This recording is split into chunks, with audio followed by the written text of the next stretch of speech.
Hello everyone and welcome back to the channel. So guys, in today's session we'll be covering inference as a topic for UPSC CSAT. तो guys जो UPSC CSAT की तैयारी कर रहा है आपको पिछले सेशंस में हमने जो सिखाया कि रीडिंग कॉम्प्रिहेंशन को कैसे सॉल्व करना है, उसकी टिप्स एंड ट्रिक्स क्या होते हैं। अब हम इंडिविजुअली टॉपिक्स को प्रिपेयर करना शुरू करेंगे आपसे। So today the topic would be inference. So guys inference या इसको कभी कभी कॉरोलरी भी बोल देते हैं बहुत सारे क्वेश्चंस में। तो क्या होता है गाइज, आपको एक पैसेज दिया होता है, उस पैसेज के ऊपर वो इन्फ्रेंस पूछता है आपसे कि what could be the most logical and rational inference, या what could be the most logical and rational corollary from the passage. तो इन्फ्रेंस या कॉरोलरी भी इसको बोला जाता है।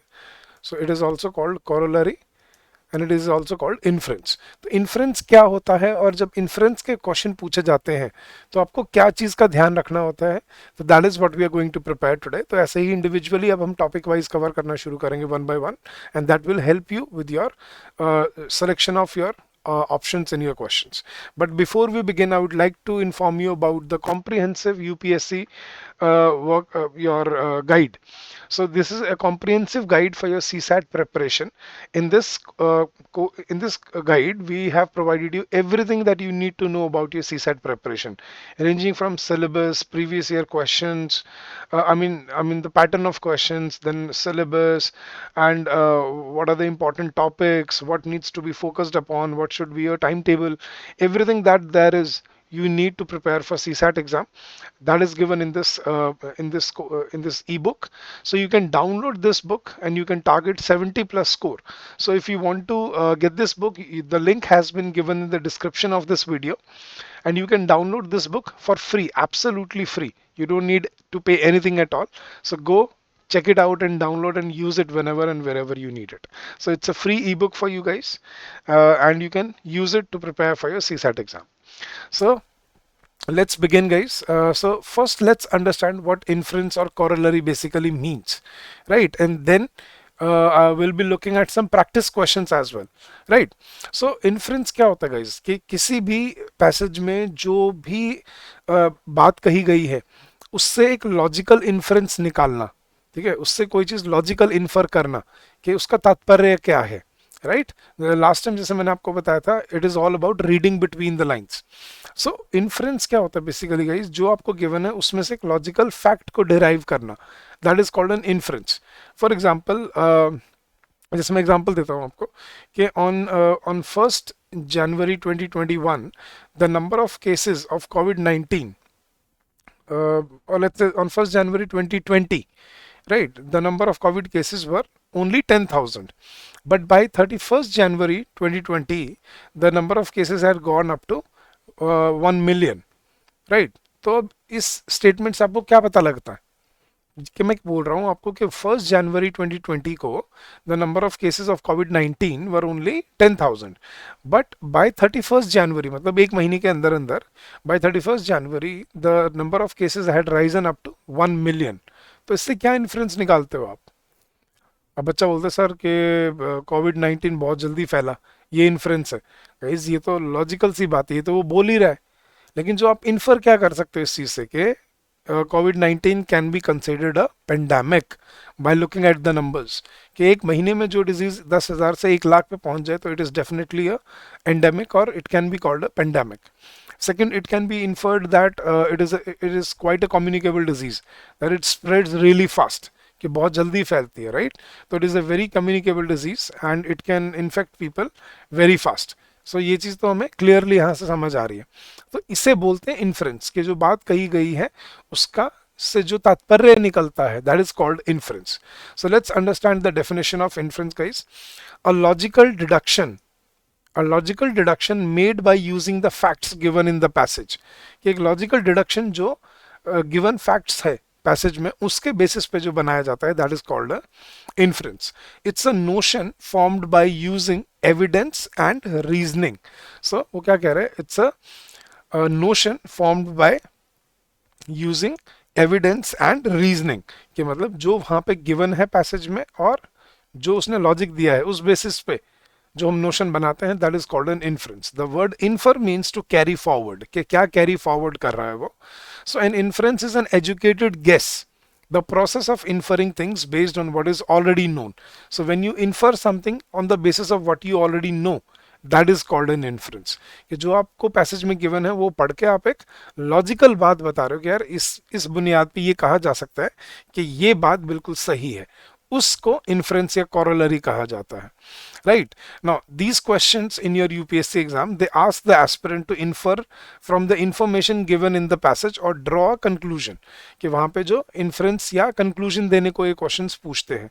Conclusion could be directly given in the passage. कि conclusion जो होता है वो passage में given हो सकता है. कि the conclusion could be directly given in the passage, or it could be that the aspirant needs to draw the inferences themselves. कि हो सकता है conclusion दिया हो वहां पे passage में, ठीक है, लेकिन इन्फ्रेंसेस जो हैं वो हमें खुद से ड्रॉ करने पड़ते हैं. Inferences can usually be drawn from anywhere with in the passage, while conclusions will focus on the last few lines. ये कंक्लूजन लास्ट में मिलता है आपको पैसेज में, जबकि इन्फ्रेंस कहीं से भी निकाला जा सकता है. The words to look out for are concluding remarks, infer या इन्फ्रेंस. अगर ऐसा कुछ आपको दिया है कंक्लूडिंग रिमार्क्स या इन्फर या इन्फ्रेंस वाला, तो that means okay, they are asking you to find the right inference from it.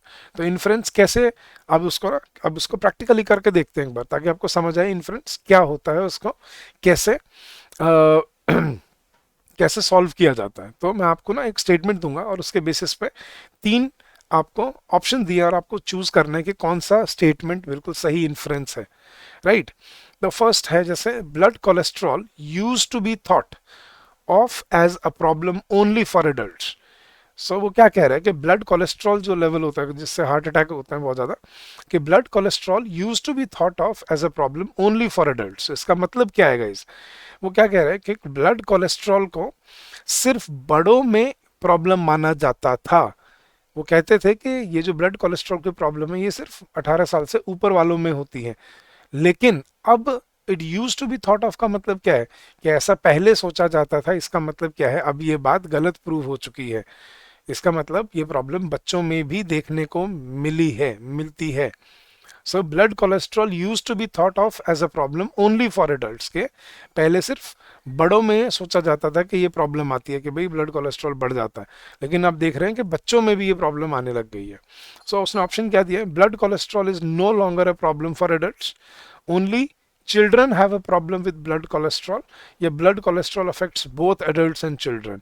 So guys, obviously हमें clearly दिख रहा है कि इस बात से हम क्या इन्फर कर सकते हैं कि अब कि ब्लड कोलेस्ट्रॉल का क्या पता चला है कि it can impact adults and childrens both. और दूसरी चीज का ये आपको ये याद रखना, जैसे मैंने आपको पहले भी बताया था, एक्सट्रीम ऑप्शन जो होते हैं जैसे ओनली वाला, only, never, always, right, this is the particular या दिस कैन नेवर, मतलब ये जो पर्टिकुलर स्पेसिफिक बना देते हैं, राइट, ओनली या एवरी या एनी. तो ये जो एक्सट्रीम जो वर्ड्स होते हैं ना, इन ऑप्शंस को हमेशा एलिमिनेट किया जाता है. और ये तो बिल्कुल कॉन्ट्राडिक्टरी है, blood cholesterol is no longer a problem for adults. ये यहाँ पे गलत क्यों है, क्योंकि वो क्या करे, it used to be thought of as a problem only for adults, कि इसको सिर्फ बड़ों की बीमारी माना जाता था, लेकिन इसका मतलब क्या निकलता है, ये बीमारी बच्चों में भी अब देखी जा सकती है. So it can affect both adults and children. Next guys, second, ध्यान से पढ़ना होता है स्टेटमेंट्स को. Question number 2. When apple growers talk about new varieties of apples, they do not mean something developed last month, last year, or even in the last decade. कि जब वो Apple growers अपनी न्यू वेराइटीज ऑफ एप्पल्स की बात कर रहे हैं, उस न्यू वेराइटीज का मतलब ये नहीं होता कोई ऐसी वेराइटी जो उन्होंने पिछले महीने, पिछले साल या इवन पिछले डेकेड में बनाई हो. इसका मतलब क्या कहना चाह रहा है कि एप्पल ग्रोवर्स जब नई वेराइटीज की बात करते हैं तो बेसिकली वो ऐसी वेराइटीज की बात कर रहे होते हैं जो शायद बहुत टाइम पहले आई हो. तो दैट मीन्स एप्पल्स की वेराइटीज को डेवलप होने में बहुत टाइम लगता है. That is the inference that can be made. अब उसने ऑप्शन क्या दिए, Apple growers haven't developed any new varieties in recent decades. Second, some varieties of apples can be developed in a short time, but others take a long time. या new varieties of apples take many years to develop. Exactly. तो क्या कहना चाह रहे, देखो, when apple growers talk about new varieties of apples, कि जब apple growers सेब उगाने वाले नई varieties की बात करते हैं, they do not mean something developed last month, last year और even in the last decade. कि जब नई वैरायटी ऑफ एप्पल्स की बात कर रहे हैं तो नई वैरायटी का मतलब ये नहीं है कि वो अभी वो 1 महीना या 1 साल या 2-4 साल पहले बना है, ठीक है, उसमें सदियां लग जाती हैं। So that it takes a lot of time to develop, तो that is the clear inference. Next question guys, in all cultures, मतलब सभी धर्मों में, in all cultures gestures are used as a form of communication, but the same gestures may have very different meanings in different cultures. Yes, कि भाई हर culture में gesture क्या होता है गाइस, जो हम हाथ से मतलब मूवमेंट करके या फेशियल मूवमेंट करके जो हम इशारों में जो बातें करते हैं, साइन लैंग्वेज जिसको हम बोलते हैं, so that is called gestures. सो वो क्या करेंगे, सभी कल्चर में जेस्चर्स यूज होते हैं, लेकिन एक जेस्चर का एक कल्चर में कुछ और मतलब हो सकता है और दूसरे कल्चर में कुछ और मतलब निकल सकता है उसका, राइट। सो हम फॉर एग्जांपल हम जब अच्छा बोलना होता है तो हम यूं बोलते हैं, right. Now this may mean a very different, a very rude और very vulgar gesture in Italian culture. So that is what I am talking about, कि जेस्चर्स होते हैं सभी कल्चर में, लेकिन अलग अलग कल्चर्स में उनका अलग अलग मतलब हो सकता है, ये कह रहा है वो। अब उसने ऑप्शन क्या दिए देखना guys, no two cultures use the same gestures. ये देखो, ये एक्सट्रीम हो गया कि कोई भी दो कल्चर सेम जेस्चर यूज नहीं करते, गलत, ये तो बिल्कुल कॉन्ट्रोडिक्टरी। वो तो कह रहा है ऑल कल्चर्स यूज जेस्चर्स, कह रहा है वो।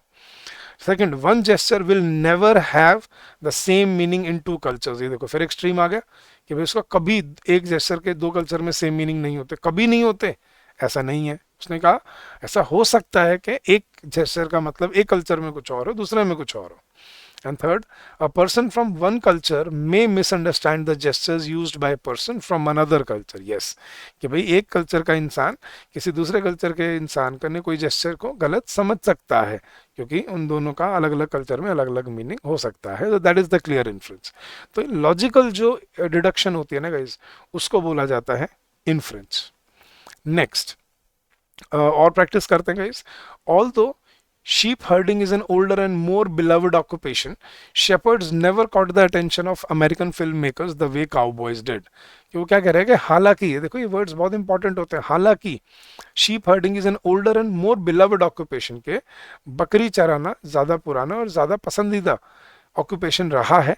शेपर्ड्स, मतलब जो बकरी चराने वाले थे, shepherds never caught the attention of American film makers the way cowboys did. Cowboys वो अमेरिकन कल्चर में जो घुड़सवार जो होते थे, तो आपने अगर याद है तो पुराने अमेरिकन मूवीज में बहुत ज़्यादा काउबॉय कल्चर दिखाया जाता था कि घोड़ों पे सवार होकर जा रहा है हीरो, तो घुड़सवारी बहुत इंपॉर्टेंट एक वो होता था, एस्पेक्ट होता था। तो वो क्या कह रहे हैं कि बेशक बकरी चराना ज़्यादा पुराना और ज़्यादा फेवर्ड ऑक्यूपेशन रहा हो, लेकिन फिल्म मेकर्स ने, जो मतलब मूवी बनाने वाले हैं, उन्होंने सिर्फ फोकस किस पे किया है, हॉर्सेस पे, काउबॉयज पे। तो उसने ऑप्शन क्या दिए देखने का, there have been more American films about cowboys than about shepherds. Okay, films about shepherds were popular before films about cowboys. No, वो ऐसे कुछ कह ही नहीं रहे, वो तो कह रहे कि उसने कभी ध्यान दिया ही नहीं उन पे। And cowboys are generally younger than shepherds. नहीं, तो I think the clear answer is option number A, कि there have been more American films about cowboys than shepherds. That is the truth. के हालांकि शेपर्ड पुराना occupation रहा है, लेकिन cowboys ने ज्यादा अटेंशन सीख की है, मतलब काउबॉयज को के बारे में ज्यादा मूवीज बनी है अमेरिकन कल्चर में। So that is the real influence. Next question guys, as an architect Thomas Jefferson preferred the Roman style as seen in the buildings of the University of Virginia. So as an architect, Thomas Jefferson, American president की बात हो रही है, पुराना president थे, तो Thomas Jefferson preferred the Roman style as seen in the buildings of the University of Virginia to the English style. So he preferred Roman style to the English style favored by Charles Bulfinch. So English style as compare to English style जो Charles बर्नफिक prefer करते थे, as compare to that जो Thomas Jefferson Roman style prefer करते थे, जो कि university of Virginia में देखा जा सकता है। सो ऑप्शन क्या है, the architecture of the University of Virginia was influenced by the Roman style. True. Bulfinch was an English architect. नहीं, देखो चार्ल्स बल्फिंक फेवर करता था इंग्लिश स्टाइल को, बोले था अमेरिकन वो, so he was not an English architect. Wrong. Third, Jefferson preferred to build in the English style of architecture. नहीं, contradictory है तो। Jefferson preferred to the Roman style कह रहा था, वो तो रोमन स्टाइल को प्रेफर करता था। This is also wrong. The correct option is कि the architecture of University of Virginia was influenced by Roman style. ये देखो दिया हुआ, एज सीन पढ़ते हैं, Thomas Jefferson preferred the Roman style as seen in the buildings of University of Virginia. तो Roman style जो कि किस में देखा जा सकता है, यूनिवर्सिटी ऑफ वर्जीनिया की बिल्डिंग्स में। So the architecture of University of Virginia was influenced by Roman style, that is the logical influence. So ऐसे इन्फ्लुएंस डिडक्ट किए जाते हैं गाइस, लॉजिकल बात पे लॉजिकल चीज को समझना। एक और करते हैं guys, even spiders that do not build webs, even spiders, even मतलब वो स्पाइडर्स जो जाला मकड़ी का जाल नहीं बनाते, even spiders that do not build webs from silk, silk they use it for a variety of purposes, कि वो स्पाइडर, इवन वो स्पाइडर जो सिल्क से वेब नहीं बनाते लेकिन वो उसको यूज करते हैं और बहुत सारे पर्पसेस के लिए, such as constructing egg sacs and nursery tents. तो अंडों का सैक बनाने के लिए और नर्सरी टेंट्स बनाने के लिए यूज करते हैं। मतलब इवन वो स्पाइडर जो सिल्क वेब बनाने के लिए यूज नहीं करते, वो किसी और पर्पस के लिए उसको यूज करते हैं। तो उसने ऑप्शन क्या दिए हैं, ऑल स्पाइडर्स बिल्ड वेब्स, ठीक है। Second, spiders that build webs do not build egg sacs और नर्सरी टेंट्स, ऐसा कुछ तो नहीं है कि स्पाइडर्स जो वेब्स बनाते हैं वो एग सैक या नर्सरी टेंट नहीं बनाती, ऐसा कुछ तो नहीं दिया हुआ। उसने तो क्या दिया हुआ कि जो वेब नहीं बनाती वो, इवन वो स्पाइडर दूसरे कामों के लिए सिल्क को यूज करते हैं। Silk is used by all spiders. Yes, all spiders build webs, ये भी गलत था, वो तो गलत हो गया क्योंकि that even spiders that do not build webs, ये तो यहीं से गलत हो गया। एक्सट्रीम ऑप्शन देख रहे हो, ऑल स्पाइडर्स बिल्ड वेब्स नहीं, लेकिन silk is used by all spiders, ये सही है। अब आपको लगेगा एक्सट्रीम है सुनने में, लेकिन वो बात वही कह रहा है। वो देखो, even spiders that do not build webs from silk use it for a variety of purposes, even वो स्पाइडर जो सिल्क से, सॉरी हाँ, जो सिल्क से वेब नहीं बनाती, वो भी सिल्क को यूज करती हैं बहुत सारे अलग पर्पसेस के लिए, जैसे constructing eggs and nursery tents. That means even spiders that do not build webs, मतलब all spiders are using silk, ठीक है। So silk is used by all spiders, that is the real influence, right. तो इस तरह से आपको option eliminate करके हमेशा अपने सही इन्फ्रेंस पे पहुंचना होता है। तो अब देखते हैं गाइस के जो एक्चुअल पेपर में पैसेजेस आते हैं उनको कैसे सॉल्व किया जाता है। अब आपको इन्फ्रेंस समझ आया, इन्फ्रेंस क्या होता है, एक logical deduction from the passage. अब हम इसको ट्राई करते हैं अपने प्रीवियस ईयर पेपर में। तो ये PYQ है एक, और इसको पढ़ते हैं, इसमें देखना है हमें क्या ढूंढना है, most logical and rational inference, right. तो अब पढ़ते हैं guys, the ultimate aim of government is not to rule or control by fear, कि गवर्नमेंट का अल्टीमेट एम क्या नहीं होता, to rule or control by fear, कि भाई गवर्नमेंट का अल्टीमेट एम लोगों पे राज करना नहीं होता, नॉट टू डिमांड ओबीडियंस, ना ही उनकी मतलब यस करवाना उनसे, बट कन्वर्सली, लेकिन उसका opposite, to free every man, to free every man from fear, उसका ऑपोजिट गवर्नमेंट का काम क्या होता है, it is to free every man, उसको आज़ाद करना, so that he may live in all possible security, वो सारी पॉसिबल सिक्योरिटी में जी पाए। In other words, to strengthen his natural right to exist and work, कि भाई गवर्नमेंट का काम होता है to give him the natural right to exist and work without injury to himself or others. The object of government का object क्या होता है, is not to change men from rational beings into beasts or puppets, ये government का काम लोगों को कठपुतलियों में कन्वर्ट करना नहीं होता। it should enable them to develop their minds and bodies in security, कि भाई वो सिक्योरिटी में अपने माइंड और बॉडीज को डेवलप कर पाए, and to employ their reason unshackled, और वो अपनी सोच समझ को इस्तेमाल कर पाए, मतलब उनको सोचने समझने जीने और काम करने की आज़ादी मिले, हर इंसान को मिले, ये गवर्नमेंट का काम होता है। तो गवर्नमेंट का काम डराना धमकाना या कंट्रोल करना नहीं होता, बल्कि लोगों को सिक्योरिटी देना और उनको ऐसा इन्वायरमेंट देना जहाँ पे वो ग्रो कर पाए, राइट, इन ए फ्री इन्वायरमेंट, उसको बोलते हैं गवर्नमेंट का असली एम। तो अब ऑप्शन क्या दिए हैं कि what can be the most logical and rational inference. Option देखना गाइस कितने क्लोज होते हैं options. The true aim of government is to secure the citizens their social and political freedom, right, social सामाजिक और पॉलिटिकल, मतलब जो उसकी जीने की आज़ादी है समाज में अपने आसपास, दैट इज वो होता है गवर्नमेंट का असली aim. Second, the primary concern of government is to provide absolute social security to all its citizens. Okay, the best government is the one that allows the citizens to enjoy absolute liberty in all matters of life. Absolutely wrong. Okay, enjoy absolute liberty in all matters of life, कि भाई जीवन में बिल्कुल आजाद, पूरी आज़ादी हो अगर पूरी आज़ादी होगी तो फिर तो हर कोई कुछ भी करेगा यार। पूरी आज़ादी देना नहीं, लेकिन उनको freedom to exist freely in their mind, मतलब सोशल और पॉलिटिकल फ्रीडम होना चाहिए उनके पास। And the best government is the one that provides absolute physical security. कि फिजिकल सिक्योरिटी की बात कर रहा है, ये एब्सोल्यूट लिबर्टी की बात कर रहा है? नहीं, ये एक्सट्रीम ऑप्शन हो जाते हैं कि एब्सोल्यूट लिबर्टी या एब्सोल्यूट फिजिकल सिक्योरिटी, कि भाई फिजिकल उनको सिक्योरिटी हो, फिजिकल नहीं मेंटल भी बोल रहा है वो, कि डेवलप देयर माइंड्स। तो ये यहाँ पे गलत हो जाते हैं, बचता है ए और बी। अब ए और बी में से देखना, the true aim of government is to secure the citizens their social and political freedom, या the primary concern of government is to provide absolute social security to all its citizens. अब देखो, absolute social security, the primary concern of the government is to provide absolute social security to its citizens। और जबकि वो क्या कह रहा है, सिर्फ सिक्योरिटी नहीं है, उनको सोशल और पॉलिटिकल फ्रीडम मिले। फ्रीडम मतलब वही होता है ना, जब सिक्योरिटी होगी तभी आज़ादी मिलेगी। तो सिर्फ सिक्योरिटी देना नहीं, उनको आज़ादी देना भी, सोशल और पॉलिटिकल आज़ादी देना भी उनका काम होता है। तो I think the true aim जो होता है गवर्नमेंट का, वो होता है कि लोगों को सोशल और पॉलिटिकल फ्रीडम मिले। ठीक है, बी क्यों नहीं है? The primary concern of the government, सिर्फ उनका कंसर्न नहीं है ये, कि सिर्फ उनकी चिंता, कंसर्न क्या होता है, सिर्फ चिंता की जो बात होती है, कि जो प्राइमरी चिंता की बात होती है गवर्नमेंट को, वो लोगों को एब्सोल्यूट सोशल सिक्योरिटी, कि सामाजिक आज़ादी हो। सामाजिक आज़ादी है, सॉरी, सामाजिक सिक्योरिटी है, सिक्योरिटी होना साथ साथ फ्रीडम होना। सो इसने बहुत सारी चीज़ें बोली हैं, to free every man from fear. ठीक है, तो मतलब उसमें कोई डर ना हो, and to live so that he may live in possible security, all possible security. अब ऑल पॉसिबल सिक्योरिटी में सिर्फ सोशल नहीं, सोशल, पॉलिटिकल, इकोनॉमिक, सारी सिक्योरिटी आ जाती हैं।